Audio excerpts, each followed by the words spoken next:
Okay, good morning, everybody. Welcome to this Thursday's webinar in the TEFL Development Hub. This morning, we're joined by Elizabeth Coleman. She's an EAP tutor for future medics at Istanbul Medipol University, so she's based in Turkey. And she also does a lot of the CPD for her colleagues. She's the CPD supervisor for her department, so a fan of professional development, as we all are here in the hub. I'm afraid I can't give much more of an introduction to the topic because transformative pedagogy is something which is completely new for me as well. So I'm really looking forward to hearing what Elizabeth has to say about the topic. Quick reminder, if you're watching us on catch up, leave a little hashtag catch up or a like or a love or any other reaction that you want. I'll be keeping an eye on the chat. So if you've got any questions, feel free to fire them away. Okay, Elizabeth, many thanks for joining us. Over to you. Thank you so much, and hello to everyone from wherever you're joining us.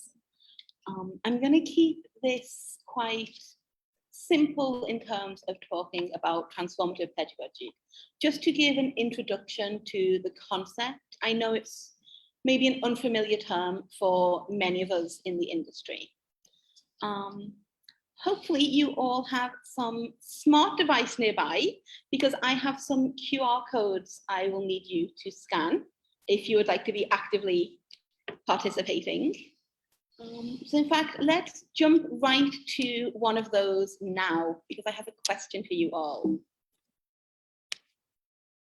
Okay, we're going to go down memory lane, everybody. I want you to think back to when you were in education, either primary, secondary, tertiary, whatever comes to mind when you hear that concept. And I want you to describe your educational experience. You might a sentence or a few words. If you scan the code on screen, it should take you to a Poll Everywhere post where you can enter, or you can follow the link also on screen. I'll give you a moment to scan, and then hopefully we have a live slide to see your answers coming also. I'm gonna share share it in the chat as well. That's wonderful. Thank you so much. No problem. And try and send in my own answer. Oh, I have to put in my name. Fabulous. Oh no, you can skip. There should be a button to skip. You don't have to put your name, friends. That's quite okay. Fabulous. Have a little secretive anonymous posting here. Right, let's see if we've got any answers coming in. Yes, technology loves us today. Enjoyable, good. Okay, some positive words coming in. That's fabulous. Anyone else have any thoughts? Feel free to go in the opposite direction. There we go. There's a difficult.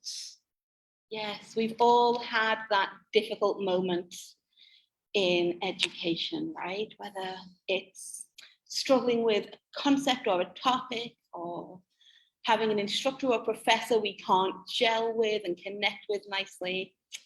We definitely have those. Memorable.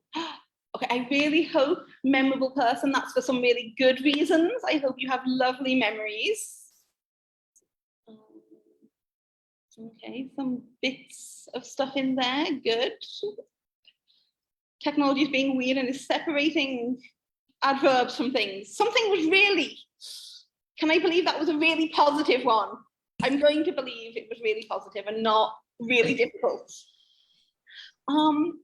I asked this same question to my colleagues here at the university, and they came up with some similar things. So they came up with things like it was very competitive for them. Challenging also. One poor colleague said painful. Yeah, they definitely had some of those difficult times, I think. But we also got some nice things, like it was eye-opening and character building. They talked about getting some critical thinking skills, which we're going to circle right back to at the end as well. So thank you everyone for sharing these ideas with us. Okay. So we're staying back in the past now and thinking about once upon a time how things were. Once upon a time, teachers just taught. That was it. Nothing else to do. None of this worrying about pastoral care. I should say worrying because I'm personally a fan. But we had this didactic method. This was primarily the way things were taught. And I'm sure we have all suffered at the hands of this method. And at times probably still have to teach within this method due to institutional pressures. So when we think about the didactic method, we see a lot of problems. Like, first of all, it's about just attaining basic knowledge. It's knowledge provision, but that's kind of it. It's working on those basic skills that come from that knowledge. So there is a formative aspect. There is some development to it. But it's about meeting specific goals. So if we think about times when we've had to teach for a test, for example, or we've had to get students through certain courses to be able to pass a program, this often becomes very didactic because we're pushing them to absorb the information that they need in order to get where they need to be. So it's all about achieving a productive learning because there's no real learning happening here, unfortunately. It's absorption and memorization. So there's some more problems with it. It's teacher-centered, it's very teacher-heavy. This is that classic teacher as the master, as the deliverer of knowledge and information, where the students are very passive. There's minimal interaction between students and teachers.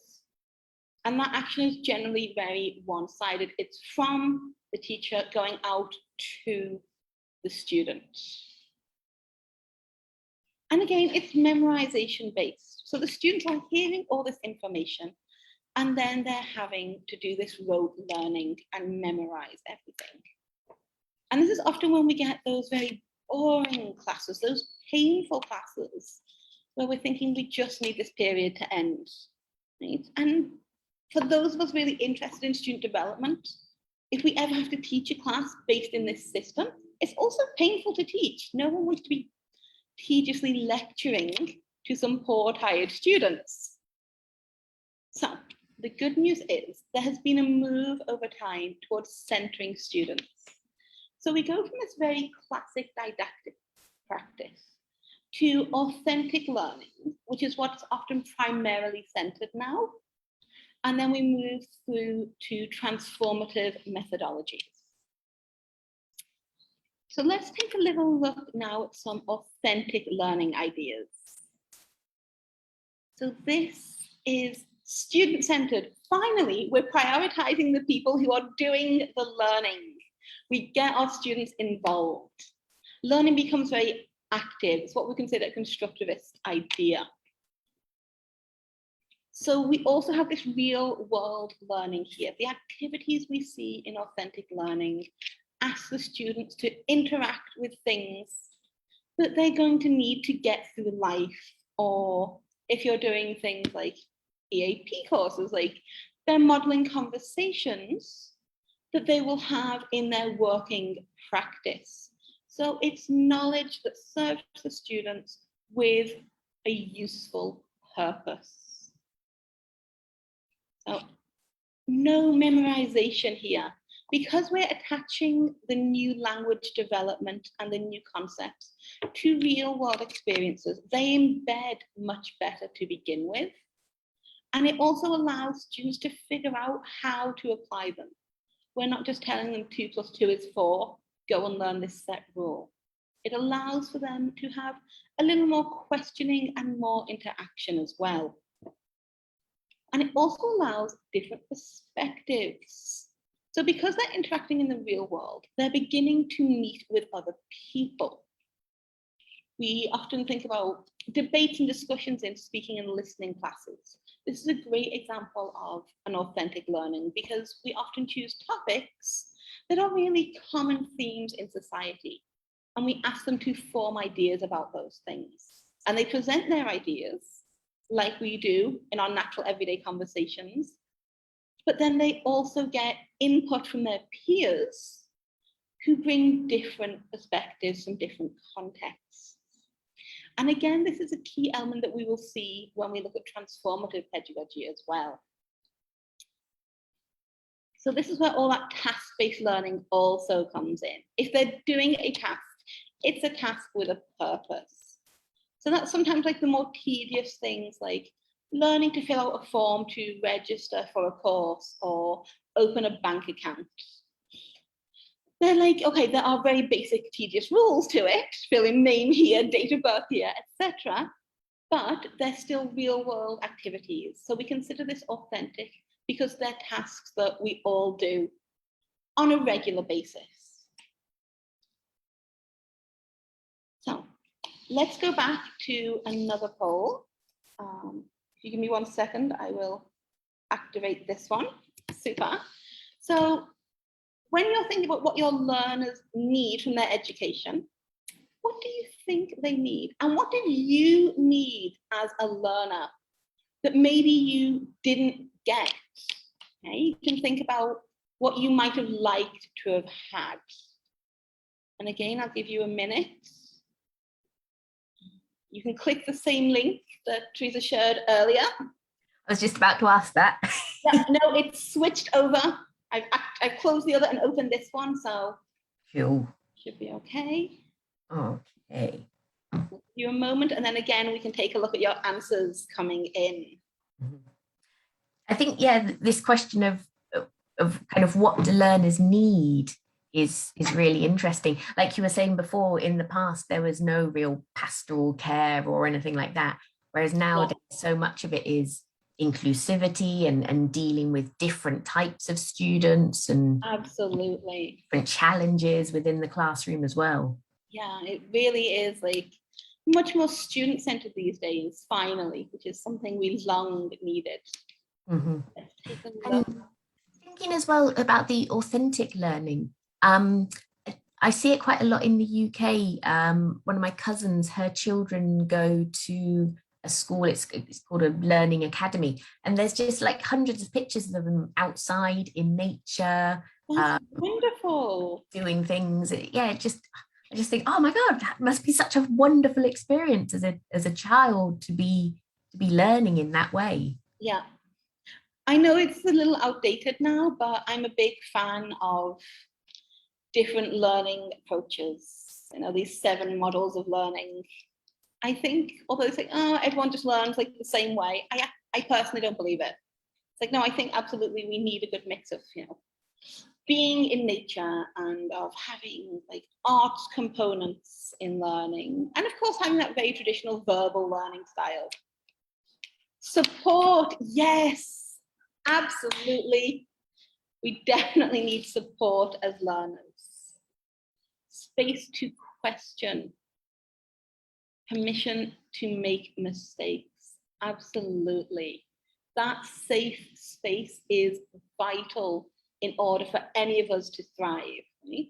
We talk about how we learn by doing, but if we're not safe to make mistakes, then we're not going to do. And I will say this myself as a Turkish learner, this is one of my big problems, is feeling like I'm not safe to make a mistake. So I definitely don't practice. A friendly ear for when we have problems, yes. Right? Like, we want a teacher, an educator that is supportive, that we know we can turn to with a class problem, maybe even with a personal problem, someone we know can guide us and encourage us. Let's see. Oh, no, hello. It's gone the wrong way.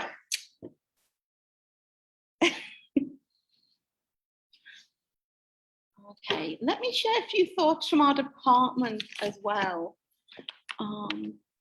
Enthusiasm, one of my colleagues wanted. They wanted more enthusiasm from their teachers when they were learning. They need passion.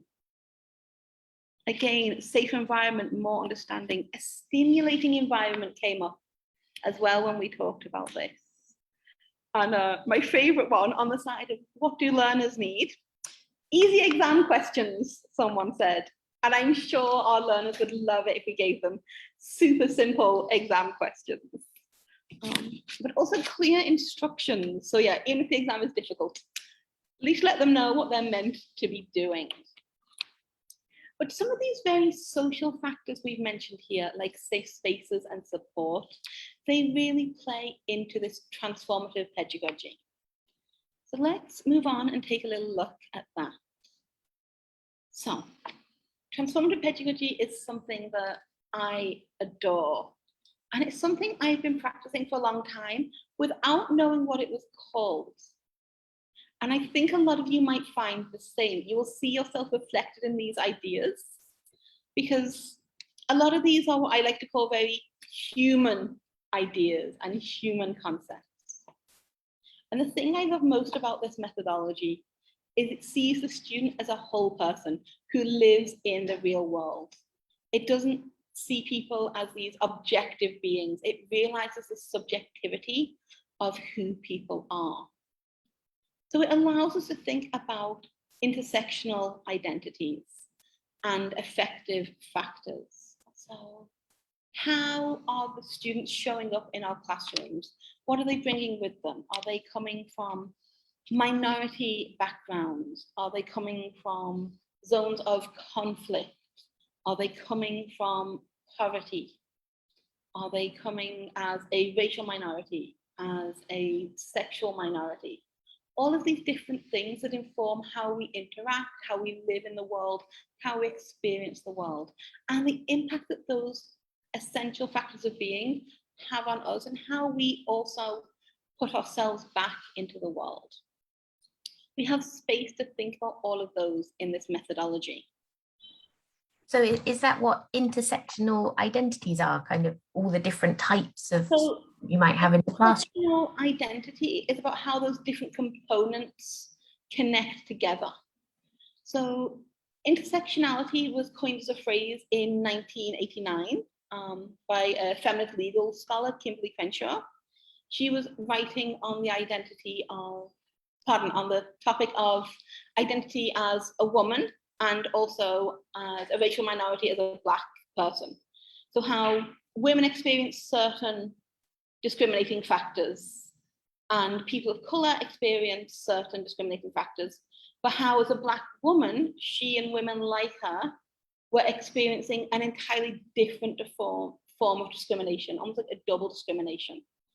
So we can consider it in lots of ways. It's a shame I don't have my other slides loaded. I have a presentation I do on an introduction to identity and inclusivity. And I have a lovely multi-Venn diagram in that. And I think actually a Venn diagram is the best way to visualize intersectional identities. If you think about all the components of yourself, and somehow there's this little thing where everything overlaps, and that tiny speck in the middle, that's you and your whole being of all those wonderful things. Yeah, we've just had a comment. I love this idea of intersectional identities in the classroom. Our learners are not just students. Exactly, right? That's the thing, like, oh, I am teacher, you are student. No, I'm a whole human, you are a whole human. So because it looks at these minority identities and uplifts them and I hate to say accepts, but I actually do kind of mean accepts. We have very anti-discrimination ideas in transformative pedagogy. So it's a methodology you can use to work against what I call the isms and phobias. So you can tackle those social issues through this methodology. It's also really equitable. We talk so much about equality, but equality only gets us so far. What we actually need is something that's equitable, that everyone gets not the same, but everyone gets what they need to bring them up to the same place. So we look at putting in measures that help overcome some of those discriminations, that help boost people from minority backgrounds. We create pathways for them to be engaged in learning. It's sort of a leveling of the playing field, as it were. And then because it's really student-centered and it recognizes the identity, it's an incredibly empowering practice for, I would say, both teachers and learners. It's something that really hands over ownership of education to the learners, even more than we saw in the authentic methodology. Okay, so here we have this wonderful man to thank for kind of kickstarting this whole theory. This is Paulo Freire, who wrote the very well-known book, The Pedagogy of the Oppressed. So he was a Brazilian educator and philosopher. And these ideas were something he first started talking about in 1968. So the original publication was in 68. The first English translation came about in 1970. So we've had 50 years of this ideology of working with minority people and working with whole learner identity. Yet this is still a thing that a lot of people don't recognize the terminology of because it's not often taught, and people get bogged down that, oh, we're going to do task-based learning and authentic learning, but we still need to go beyond it.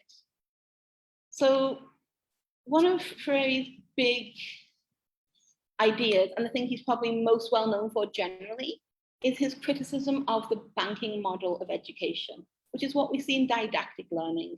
The student is an empty vessel who sits there and is filled by their teacher, full of education and full of knowledge, and then they go off into the world.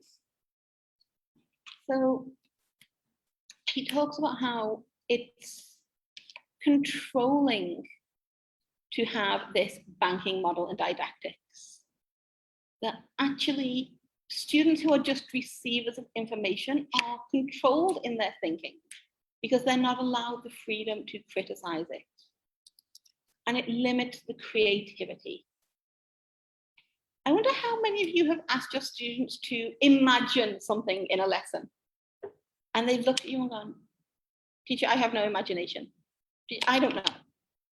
And they don't have a concept of how to do this because they've never been given that freedom. Because they've maybe been stuck in didactic and rote learning models. It's like, okay, you need to pass this exam, learn all of these 3,000 words, write an essay exactly in this structure, and that's it. And then we ask them to do something fun and light and enjoyable, and they can't compute because they've never had to compute that concept before. So, going away from that, transformative pedagogy continues what we have in the authentic model and continues to focus on cognition. It's about what students understand. So it's very liberating because they're allowed to think freely rather than absorb information, and they're allowed to express themselves. And the thing I love about this methodology is everyone becomes a learner.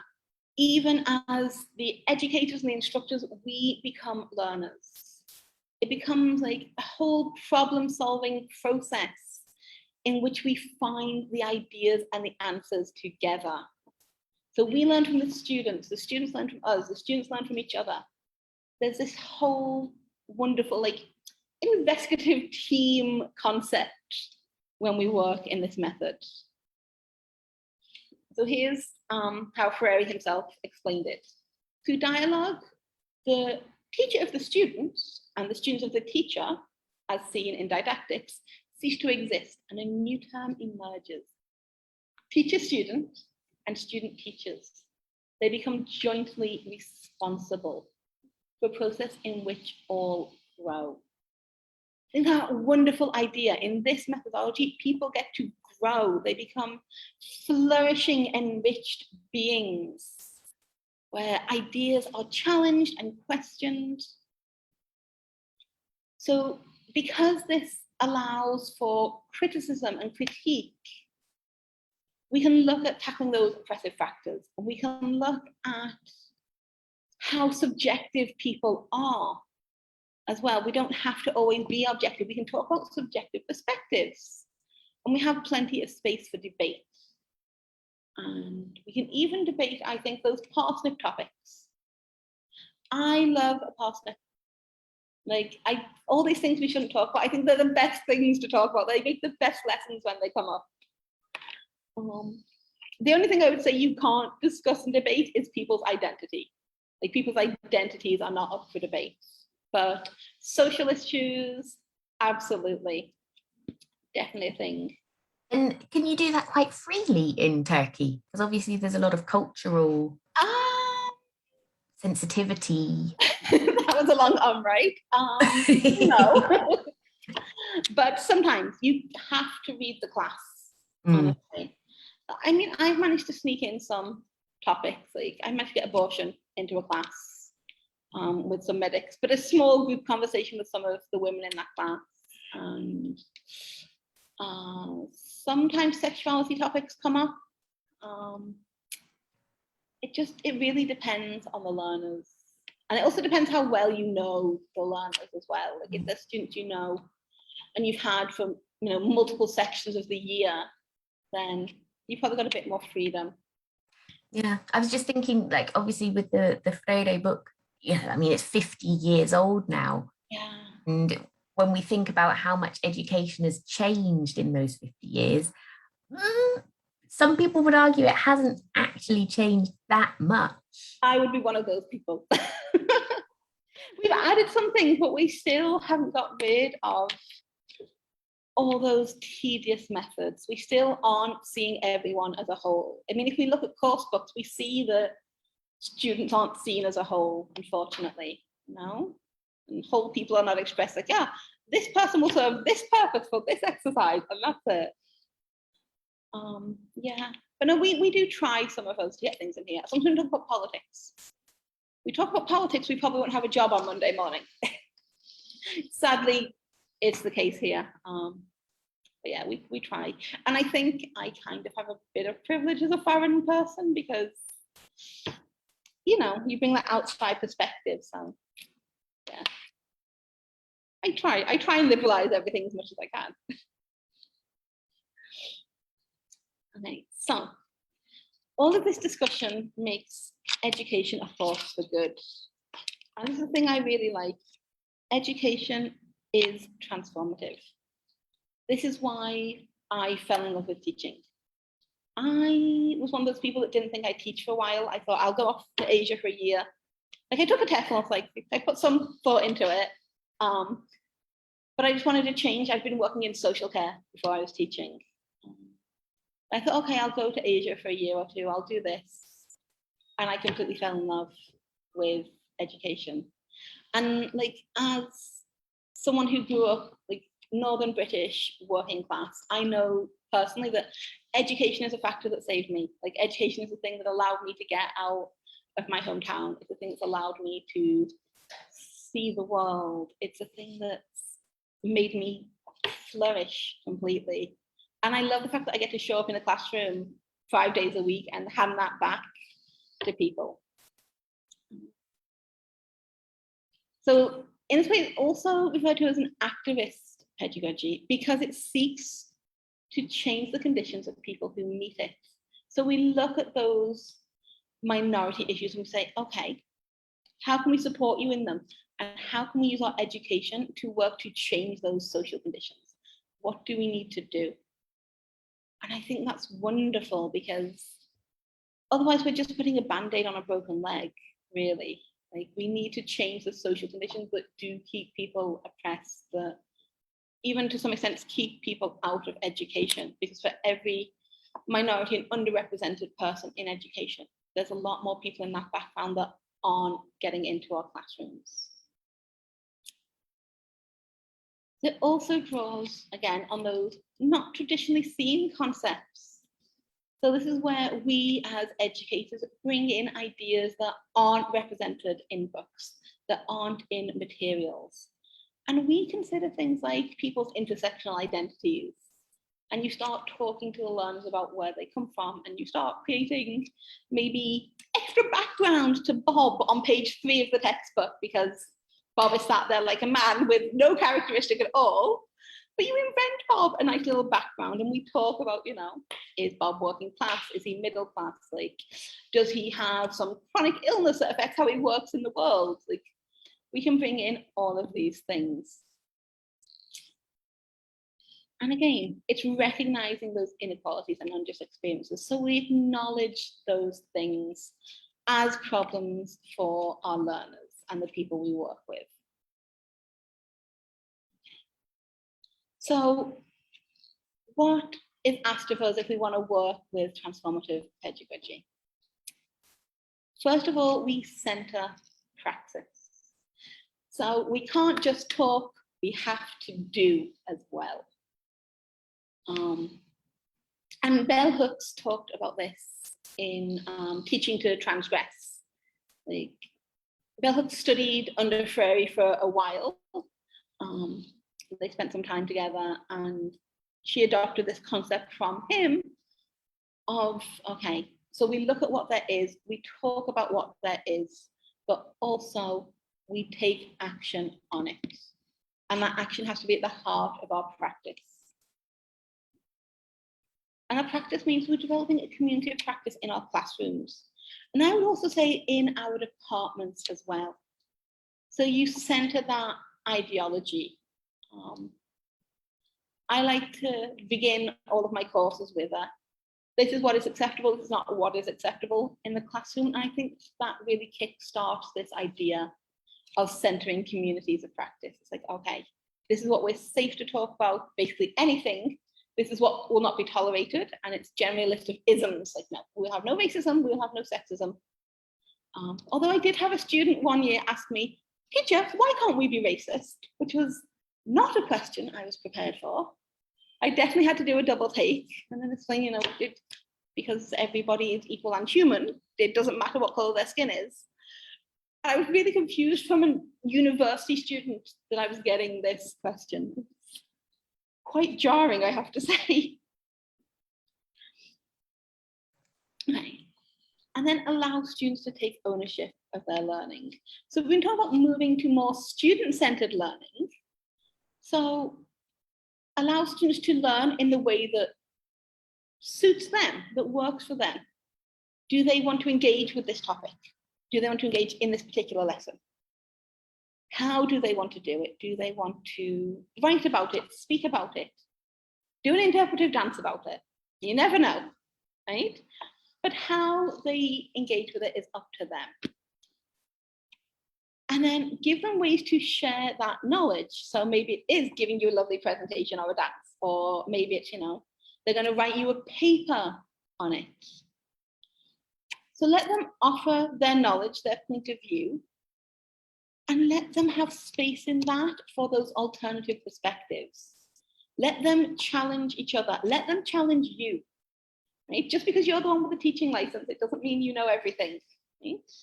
We really need to go back to that concept of the teacher as student, not just in our professional development, but in our classrooms as well. Because I think classrooms are one of the best sites for development for us as educators. Okay, so practicalities. Make sure your students feel supported in taking control of their education, okay? Let them know how they can express themselves. Let them know what options are available to them. Give them good feedback. Give them praise for trying, okay? Bring lateral learning into your classroom. Have the students teach each other. So maybe this is someone who knows a lot about the topic. Let them explain it in their own way. And sometimes if I have a monolingual classroom, sometimes I'll even let my students use their L1 to explain a concept as well. It's like, oh, this thing is, and they get stuck for the English one. No, just tell them in Turkish, or if I've got a lot of Arabic speakers, like tell them in Arabic. Like, it's fine. Like, you get the concept, you get the knowledge sharing, and then everyone's like, okay, we're clear, we're interested. And then you can go back to, you know, dealing with the target vocabulary for it, or looking at the debate structures, etc. Or lateral learning, if you have a really nice listening speaking class, one thing that's great is to say, okay, everyone's going to do a little presentation for 5 minutes. We'll have like one person every day. pick a topic you are really excited about, you care about. Like, it can be, you know, a social topic, it can be your hobby. If you want to tell me about fly fishing for 5 minutes, if that's the thing you love to do on a Friday night, you tell me about that, that's fine. I think just to have them share, like, it's so incredibly empowering to say, okay, I can do this, I know this. And they love to learn little random things from each other. And often they're more comfortable learning from each other than from a teacher, because it's like, okay, they're so used to that didactic method of teachers telling us a thing, like, I have to absorb it perfectly. Whereas when they chat with each other, because lateral learning does not need to be formal, it's a, okay, I know this thing, or oh, this thing's interesting. It settles differently in their minds. I also think like lateral learning can almost be like a water cooler conversation. Now we chat to each other, what did you do at the weekend? Oh, I went to this webinar on blah, blah, blah thing. It's the same kind of thing. That's a form of lateral learning, and we need to incorporate that into our classes. Okay, so again, allow for those debates and discussions about topics, about points.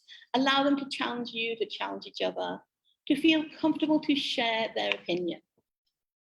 And in this case, like we say, debate and discussion, and a lot of us teach language for debate and discussion. They don't need to formally present their ideas though, just like, I think, or what about, maybe. Those kind of small ways to share their opinion. Let them start small. Let them start with what they're comfortable with. This is part of their taking ownership and part of them deciding how to engage. And then ask critical questions, okay? Make them think so they can find their answers, so they can work out what they think on something, what they understand on something, and then use those ideas to help find their place in the world. So to get those critical questions going, I think one of the most important things we need to do is teach critical thinking principles. So we're going to finish up with a look at what are the principles of critical thinking that can help us. Okay, so we've got a nice little list of things here. Okay, so first of all, very important for pretty much anything, give your full attention to what you're being told, right? So like, before you think about it, make sure you've absorbed the information, then reflect on it. Okay, figure out what your initial thought is, your initial impression. And this includes like that reaction you get to some things, right? Sit with that and go, okay, where does that come from, right? If you're challenged by an idea, sorry, I feel like the computer's fallen over. Yeah, sit with those things, okay? And while you're sitting with it, be sure that actually you did understand what they said. Like, did you get the right meaning of what they said? Make sure there's no misunderstanding. And then work on recognizing the emotional side. So the points like 2, 3, 4 kind of all come together as a package. And then once you've thought about it, you can offer alternative perspectives. Or you can encourage your students to offer alternatives once they've heard what you have to say or a speaker has heard to say. Get them to ask for more information. What did you mean by? Can you give me an example of? I have no idea what you're talking about, teacher. Tell me again. Please explain. Right? Let them feel comfortable in asking those questions. Okay. But then also get them to ask questions of the person delivering the information. Well, why do you say that? Why is that so? What makes you think? What makes you feel? How do you feel about those kind of questions? Get them doing WH questions to draw out ideas from the person that's delivering information. And then once we have that more solid input, then they can go on again and also explain their point of view. Okay.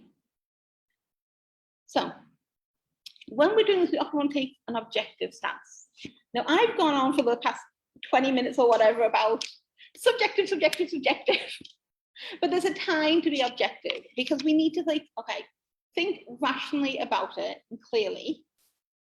See, okay, this is one perspective, but once you have the objective view, then you can relate it to the subjectivity of your identity and of your situation. Okay. So then once you've had that objective view and then you look at it subjectively, that's when we look at different ways of seeing things. Like, okay, objectively, this is what this means. However, in the real world, this objective thing does not work, right? Or this works so far, but it's only true up to X point because ABC thing is also true. And then get the other person to think more. So get them to extrapolate on what this might mean. Okay, like, okay, if this thing is true, if this thing happens, then what happens, 5 years from now, 10 years from now? What happens 3 days from Tuesday?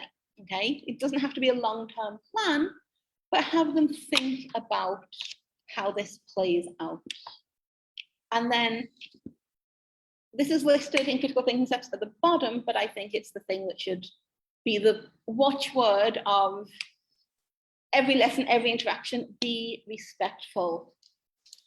So I like to center most of my workshops actually with the golden, not actually the golden rule, the platinum rule.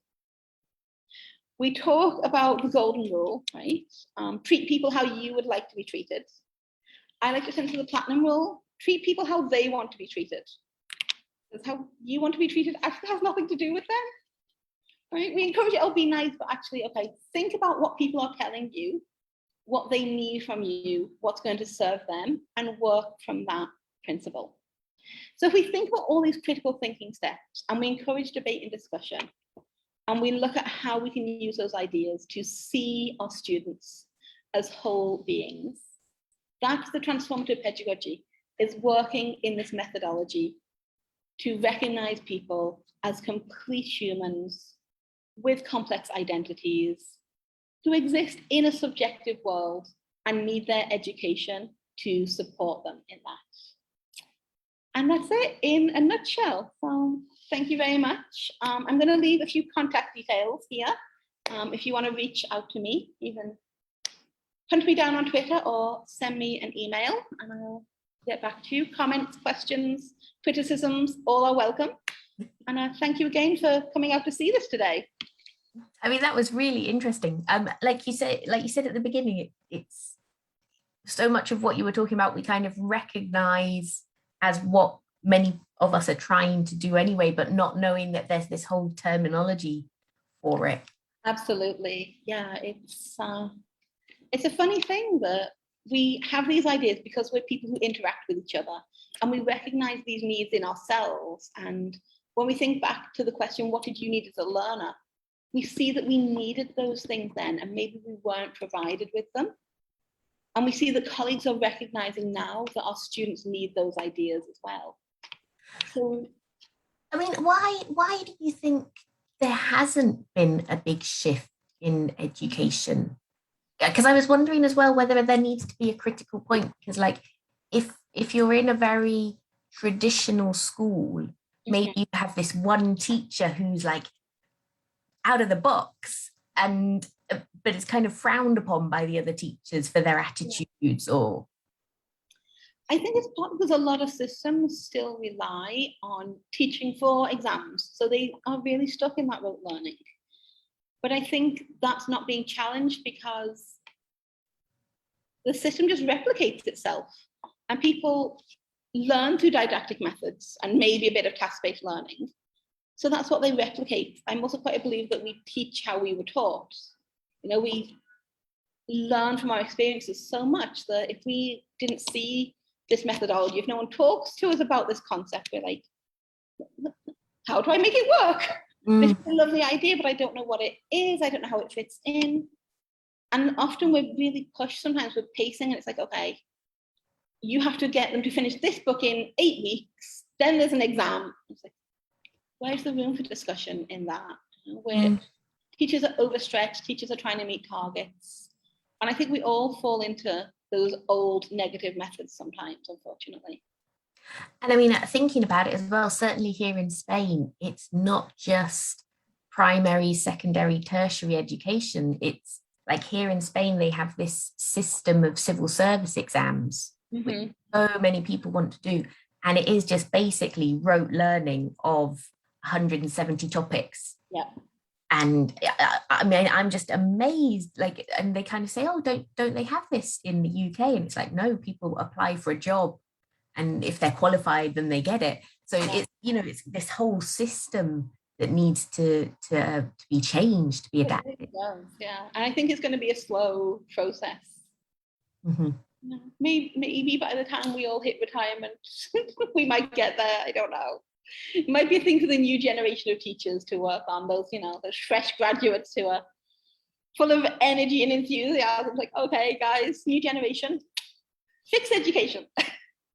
Well, I mean, you know, I mean, in your research into this, because you hear a lot about Scandinavian countries where this seems Yeah. much more of a thing and much more a part of the education system. Have you come across any other cultures, any other countries where it's been adopted? I mean, not on the whole, I have to say.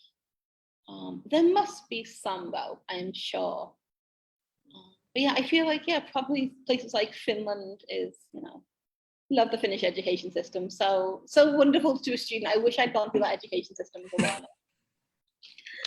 Yep. But yeah, I think there's very few places where it's the dominating structure at the moment, unfortunately. But one day, I hope. Mm, mm, yeah. Yeah, it's kind of we need to move back to community learning rather than, you know, national standardized approaches Yeah, to education. definitely. The social learning is so incredibly important in education. Mhm. Mhm.